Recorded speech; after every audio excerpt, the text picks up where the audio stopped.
And hello, everyone. Welcome to the Real Estate Show on KCMX News Media 880. Pete Belcaster and Joe Brett, the real estate guys, with you today. And thanks for joining us here on our October 20th show. My God, October 20th already as we zip through 2018 and look forward to 2019. Well, anyway, how are you doing? It's been a good week. Gorgeous week in Southern Oregon. I've got to say that. I just, been having sunny, warm days, baseball playoffs all night long, and it's my kind of time of the year. It's our fun time of the year. It really is. Absolutely, it is. Well, the fellow sitting between us today, we met a little over 4 years ago when he was a new Southern Oregon University graduate, who we always love having SOU grads with us. Joe is still at SOU, and I spent 20 years there, so we have a fiction there. So it's always nice when we have a guest from SOU. Clint Nichols is a rural planner for the Jackson Soil and Water Conservation District, who for a number of years were sponsors of our shows, and we did regular shows with all the different people out there. And boy, did we learn a lot what's going on in rural properties. But it's been 4 years, and here you are back with us.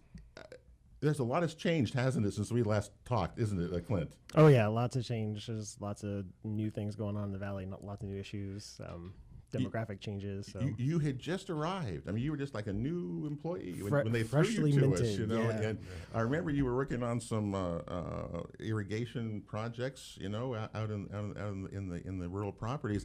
And since then, when you think about how much has changed, cannabis, we didn't even talk about cannabis when you were here and how it now became the thing. And so with issues of water and all those kinds of things. So I'm just curious, how has all that affected? Did you guys affected by all of this? Did people call you, or what happened with that?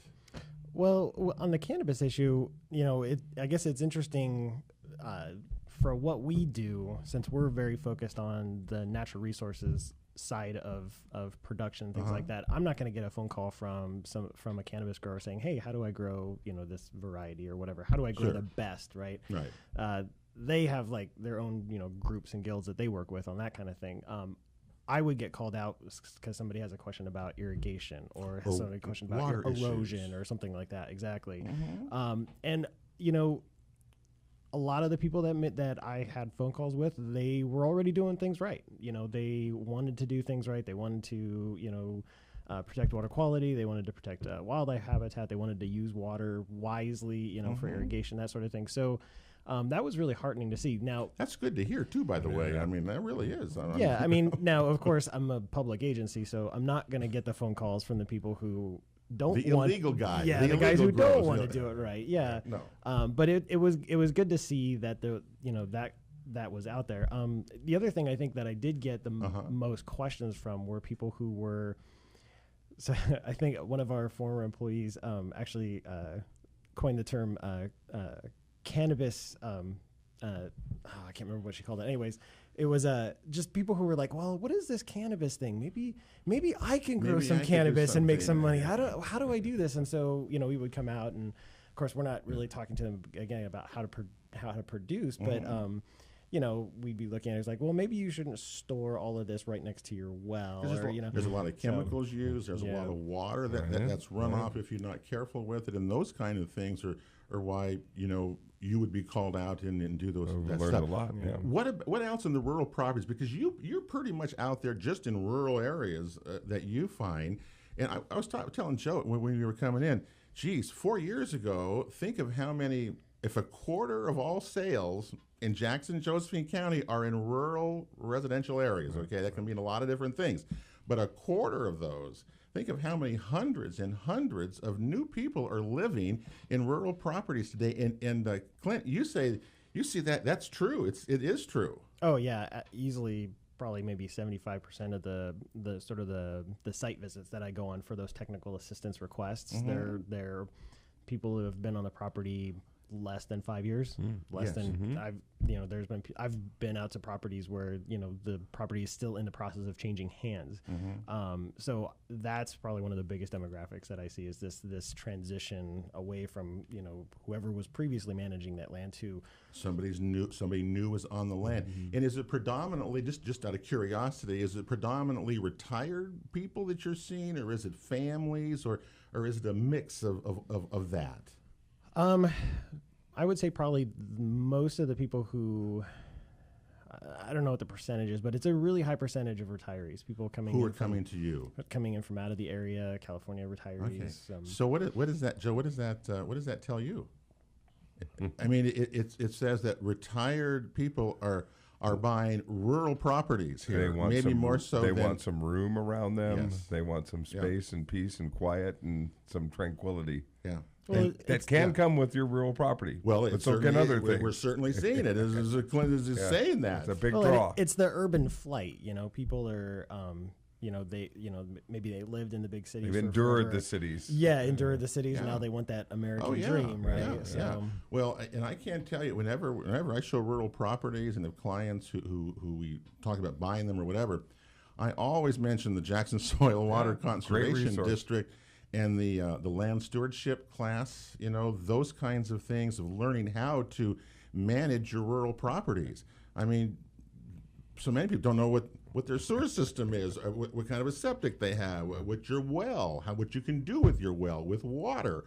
All these kind of things play into our topic today about horse properties with Clint here, because if you live in a rural property, you do have some responsibility. Mm-hmm. I don't think I ever had any of those when we was growing up, but today it's a little bit different in terms of how we manage our property. And we probably have more neighbors more closely to one another in these rural areas that have to accommodate and be considerate of each other's properties and not infringing on others' property rights. Yeah, that's actually a really interesting topic. It used to be, I grew up rural. I was never, I grew up in the desert, so it wasn't really a farming community. But where I grew up, everybody knew everybody.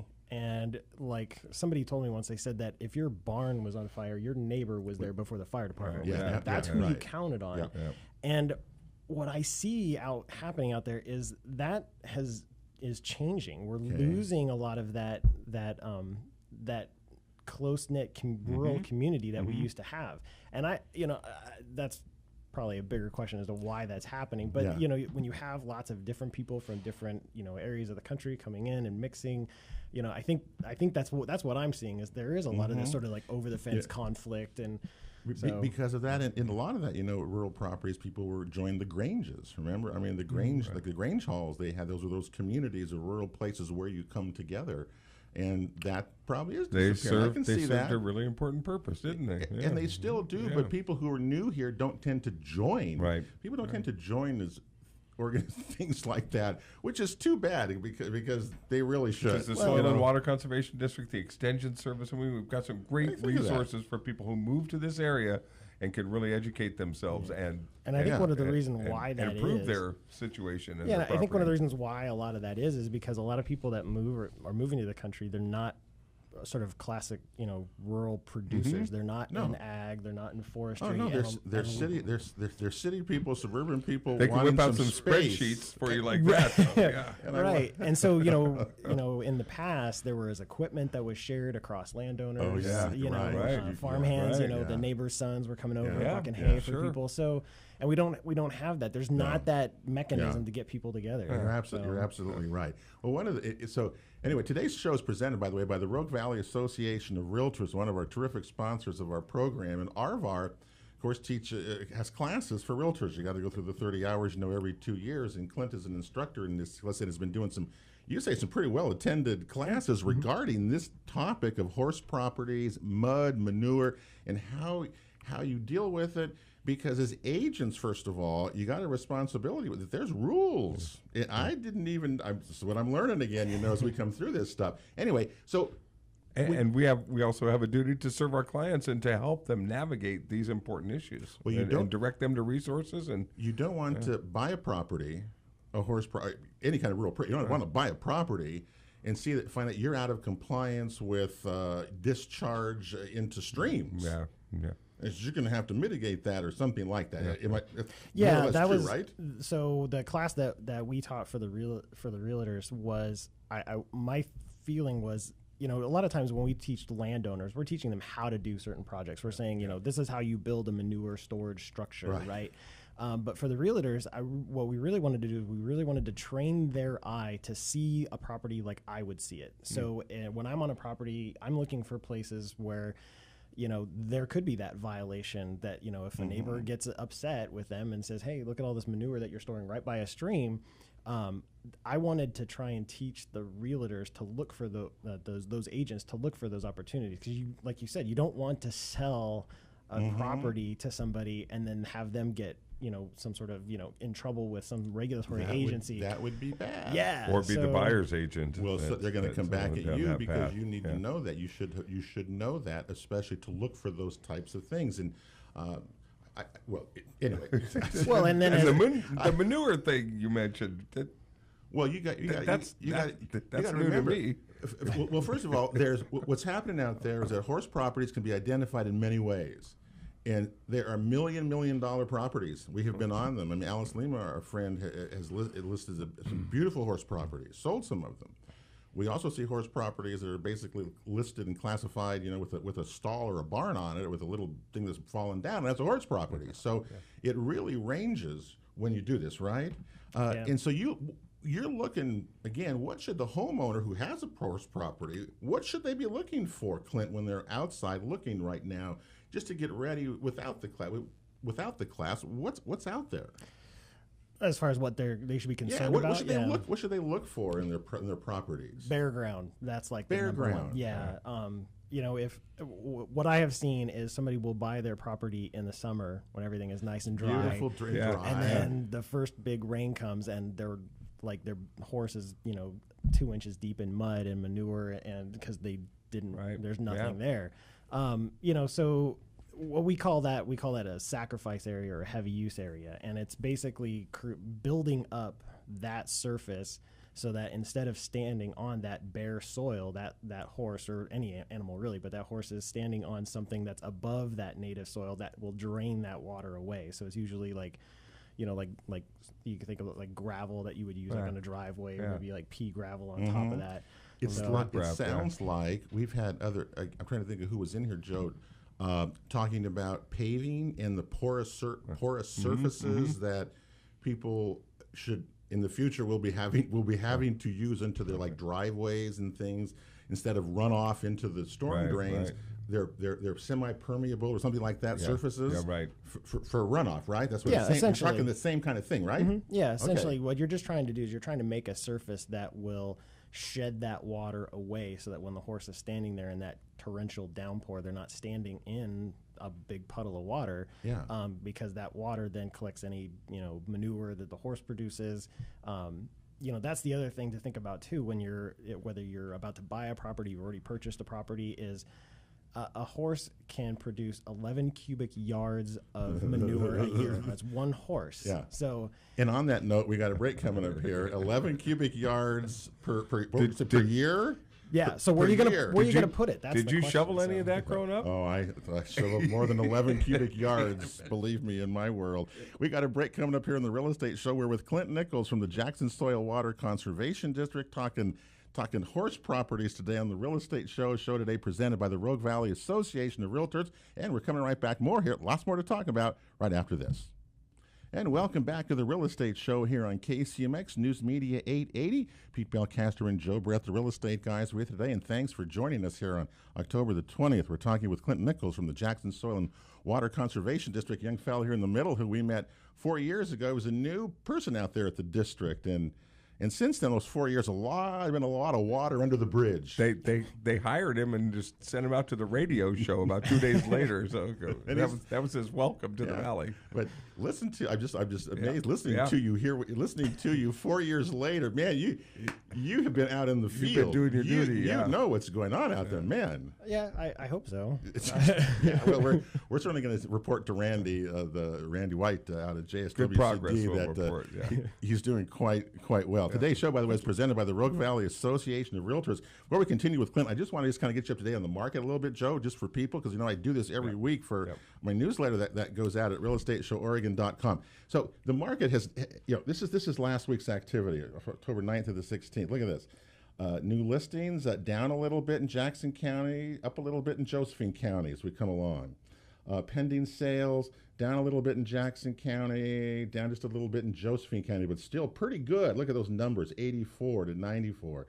closed transactions this last week. Look at the difference. There were 50 last week. A week ago. There were 70 this week. So, that just shows you. Again, Josephine County was up as well. So the market, despite all of this. Pipo Gastro with the graphics there. Yeah, well, I'm trying to show you this stuff. I make all this stuff. And anyway, that just shows you what's going on. And the other thing I just wanted to say to you again, remember right now in the market as it normalizes, inventory is up 17% from a year ago. I mean, that's a lot. It really much is. Needed. Rural properties that we're talking about today, Clint might find this interesting, are down. It's been numbers have been dropping for the last almost year since the cannabis thing is, again, 128,000, and their value compared to the rest of the county is down. Yeah. It's just interesting. It's a big contrast. Yeah. And the other part is interest rates. And Guy Giles will be here next week. We're going to update you there. They're 15% higher than a year ago. A 30-year fix is now right at 5.5 to 5.25 or to 5.5, right in there. So, all that is changing as we go along here. But you want to be a smart consumer and make sure that you're priced right on your sale of your house. That's a key right now. That's a big thing for sellers. And if you're the buyer, you have a little more leverage, as you look here because there's more inventory available. And we're seeing more price reductions, as Alice Lima pointed out last week, more price reductions than our new listings. But we're seeing a pretty robust group of new listings every day as well. So good news for buyers that have been kind of treading the water or trying to hang in there. But as prices inch down, interest rates up, so your buying power is really kind of about where it was. And let me just show you one last thing here, John, and then I'll stop this. But a 6-month supply of inventory is a normal buyer-seller kind of an equal Steven thing, okay? Closer. I don't even know if I can. If I get too close on it, then I can't see it. But anyway, the lower price ranges, I can just point them out. The lower price ranges from 0 to 150,000, 150 to 250, and 250 to 350. And even 350 to 500,000, they are, 3 months supply, 2 months supply of inventory. Once you go above 500,000, the market changes. 8 months supply there for things above 500,000, 9 months for 700,000, and a 2-year supply if you have $1 million place right now. That's for sale. So the market is overall, but each individual price point changes over different neighborhoods, different things. Those lower price points were down in the 1 month supply range, though. So even below a month. They're showing a little rebound because there's more inventory coming up and interest rates have risen. That's what we're seeing. That's what's normalizing the market. Clint Nichols has been with us today here on the program from the Jackson Soil Water Conservation District, talking about rural properties in particular. What is the responsibility, Clint, of a property owner? I mean, a horse property, whatever. You can have llamas. You can have pigs. I mean, you can have all sorts of animals on the property. We call it horse properties. But what is the responsibility of the homeowner, the property owner here, in terms of how they deal with water and mud, manures, and these kinds of things? Because there's a lot of it's generated. Yeah, so the basic rule from the Oregon Department of Agriculture, and horse properties are regulated under Oregon Department of Agriculture, is that you cannot contribute to the pollutions of the waters of the state. You cannot contribute to the pollution of waters of the state. Right. And you say that the Department of Agriculture regulates this. Mm-hmm. Do they monitor any of this? I mean, are people pretty much on their own unless there's a complaint? Well, so there's a couple of different ways now. That used to be that it was just complaint-based. That was the only way that it was enforced. There's a new process now called a strategic implementation area, and they've actually done 2 of these down here in Jackson County, in Wagner Creek and in Neal Creek, both down sort of the Talent-Ashland area. And that's a lot more of a sort of an involved sort of property by property assessment kind of thing where they're looking for it. So, but yeah, primarily they're trying to move more towards that. But in the past, it has just been complaint based. So don't make your neighbor mad and you're okay. so now you deal with water. Joe, I've reflected on this. My father would have been really smart to put some gutters on the barn. In the stalls around the ranch. Never did that. I mean, I remember the snow and the water would just pour off those barns, you know, right into the back where the stalls where the horses went, and not much drainage. things like that. Well, think of how many places are out there that you buy that have large barns, have large things, and how much water is collected from them, right? So how we I remember yours. It was a big. That was a lot of gutter. That would have been a big project. I can still see the water just off the thing, It's muddy, and you go with your boots. 30 horses at one time. Well, we go get a horse to go ride it. In the winter, we just wash the horse off with the hose, because there was so much mud. Anyway, but what do they do with water now? How are you telling people to deal with water? Because there's a lot of it created on your property. Yeah. Then you got bare land to boot, so you got a mess. Mm-hmm. Yeah. So we talked about the sort of the bare ground. The topic of gutters is a big one too. Any of those big barns, the 10,000 square foot riding arenas, huge. Right? Yeah, all of those things. I see a lot of those that don't have gutters, and that's exactly what happens. All that water just pools up right around, the stalls and everything. All of that stuff. It's the whole goal of that is really to keep the clean water clean. So water falling out of the sky is clean. It's when it hits the mud and the manure, that's when it's the problem. So you either route the water away from those places, those stalls or your manure storage areas or things like that, or you find a place where as that water is leaving, it's discharging into something that can filter that or filter it. Filter it out. Okay. Yeah. So think about like a swale, big grass area. Yeah, exactly. Mm-hmm. Yeah, you see them. They put them in parking lots now for new developments and stuff like that. Is that what you call it? Essentially, swales. Mm-hmm. Oh, I didn't know. There's that lots of different sort of. Oh, I see those everywhere. There's detention ponds is what I'm referring. I refer to them at, and we've talked about detention. When you build in certain places, you buy certain properties. You need to make sure that you check if they're close to. Because we've had properties come through without people didn't know there was a detention pond on them, things like that. So, boy, be careful around certain things that you do look at that. Yeah, okay, that's out there. Yes, okay. And then just thinking about where you store some of the things for your horses. So, where are you storing that manure? And a lot of these smaller properties, these 1-2 acre properties, seems like every one of them backs up to a stream somewhere. Yeah. And when you've got the driveway and the house and then the riding arena and the stall and the paddock and whatever, doesn't leave a whole lot of room for anything else. And so the manure ends up getting stored right next to the creek because that's the only place left because, the county won't let you build anything there. Mm-hmm. So that's where the manure ends up getting stored. And, if you don't have a plan to get it off the property, it builds and builds and builds. When it rains, all of that washes off into the stream and now you have a problem. So thinking about where you store that manure. That can wash off year round. Yeah. And we're not talking just winter or something like that. Think of how many properties could contribute to that streams and those streams that flow into bigger rivers and tributaries. Well, once you start, even if you have a few horses or a few animals, and let's say horses where you have other animals, the amount of water coming onto your property when it rains like that is enormous, and it doesn't take much to start mixing with it. Yeah, is the thing, and then you compound it with bare land, bare land and things like that.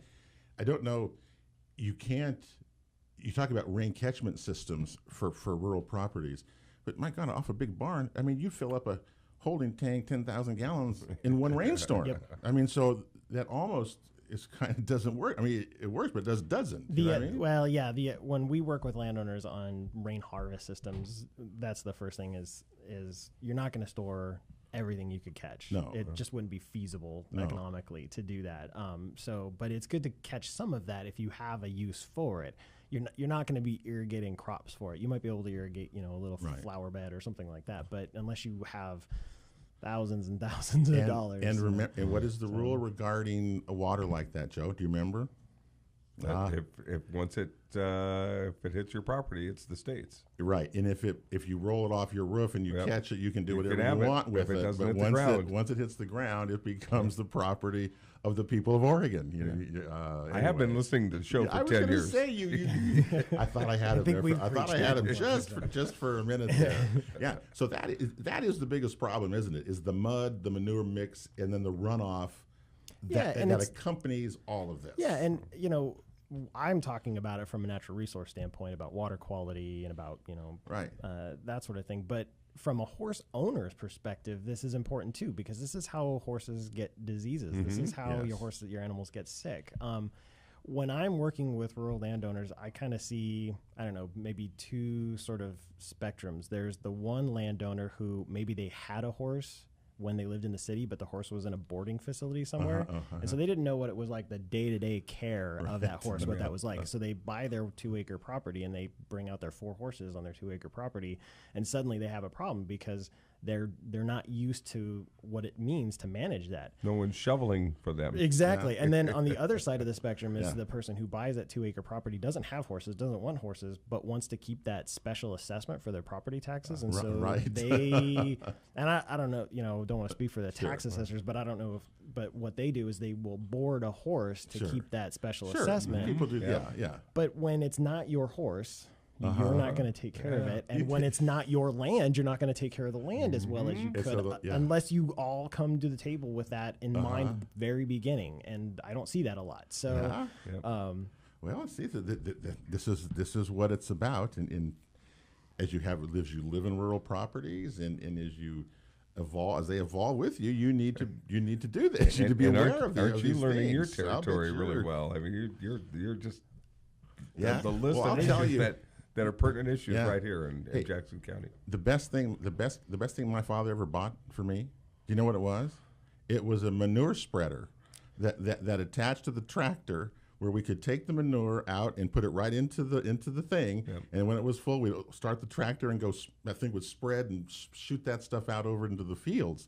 But before that, that was the best thing he ever bought. It was the manure spreader. I can still see it flowing through there. We had a lot of it. We had a lot of that stuff. Horses and cows. Horses, cows, the whole bit. But the solutions is what we're going to talk about finally here with Clint after our next break here. There are solutions to this, and it's fascinating what you can do to enhance the value of your rural property. That's what we come back with Clint Nichols, JSWCD. We're coming right back to the Real Estate Show after this. And welcome back to the Real Estate Show here on KCMX News Media 880. Pete Belcaster and Joe Brett, the Real Estate Guys, with you. Don't forget, you can check out any of our past shows at realestateshowOregon.com. There's some terrific shows, terrific guests, my goodness, election coming up here. We have had the sheriff on, the Senate candidates on with us talking real estate. It's a fascinating time, isn't it? Every 2 years we go through this. Why not mix in a little mud and manure during the political season? It seems to be a really timely program in that respect. I hadn't thought of it that way, but I guess that does make a little sense. Oh my goodness! The inspiration of the day. Well, we're with Clint Nichols from he's a rural planner for the Jackson Soil Water Conservation District, and teaches for the Rogue Valley Association of Realtors, classes for realtors on this topic of rural properties and dealing with runoff and mud, because you as the legal owner of the property cannot discharge runoff, pollution runoff into streams. And let's face it, when you get properties that have lots of mud, lots of water, you're going to run off because there's lots of streams. There's just a lot of streams around. Some of my favorite stories of having the Soil and Water Conservation District and as partners on the program for years were those property owners that started to work together collectively to support and help one another. Especially in streams and watersheds and things like that, huh? That's a big thing. That's the kind of person-to-person kind of nexus that can really start to make changes and help everybody downstream, so to speak. And as Clint told us earlier in our show, in case you missed it, that from his experience out in the field, we're having lots of new people buying rural properties, and as Clint's saying, a lot of retirees buying rural properties. And how do you manage them? Because when you come, I downsized and got away from my land. I wanted smaller. A lot of people want bigger, and so. But that comes with responsibility, and especially in this area of non-polluting industries. By the way,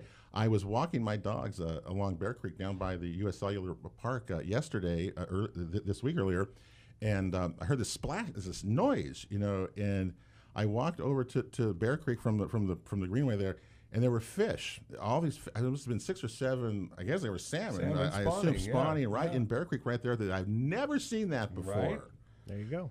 And I thought, my goodness, look how far we've come in cleaning water here in Jackson County and doing it right. And look, these amazing creatures were there actually doing their thing. Doing what they're supposed to be doing. All the impediments to their progress along Bear Creek through Medford and stuff has have been mitigated. Changed. They made some really great changes on behalf of our fish friend. Yeah. Anyway, that was really a cool thing. Anyway, Clint, as we talk with Clint, there are solutions to some of this stuff, and you've been working with landowners regarding how you can take.